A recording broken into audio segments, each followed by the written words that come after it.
What is up, Jacob, Unisport Web TV, here today to review this guy, the Primeknit 2.0, and basically to see if it is indeed the world's best fitting football boot, like adidas claim.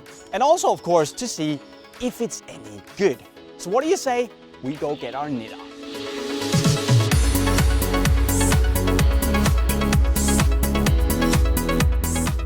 So even straight out of the box, the Primeknit feels pretty unique because we've got this super soft, thin knitted upper coated with a thin layer of silicone and also equipped with a suede inner lining on the toe box.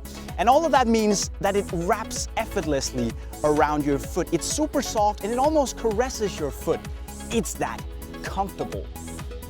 As comfortable as the upper may be, the big deal is actually the tongue and the compression fit that really wraps your foot and keeps it in place. And thus the lockdown you get is actually pretty good and secure, while not being too restrictive or uncomfortable, simply thanks to this stretchable knit that wraps your foot nicely.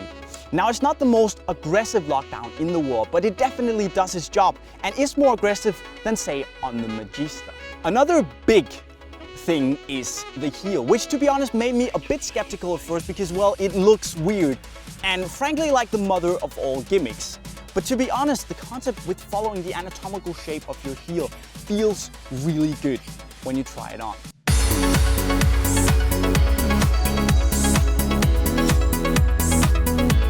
Despite the heel being big, it's actually never really in the way because it moves with your foot.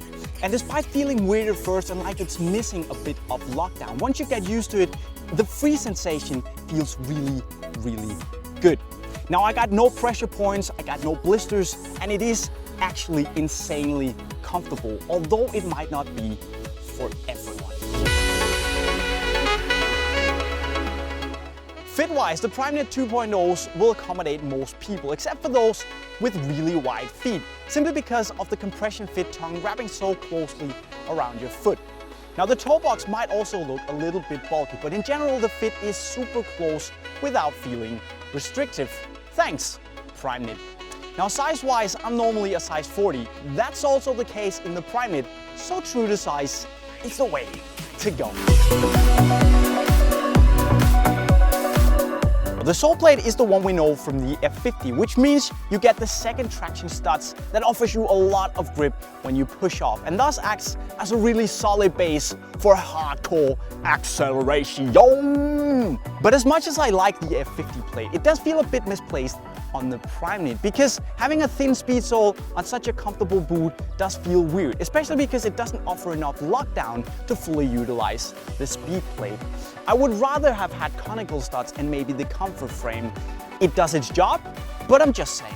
So on the ball, the Primeknit 2.0 is a funny one because you get a pretty close, precise touch all over the foot. But in the toe box, it is ever so slightly more padded, soft, and elegant, so it's kind of, a mix between the two.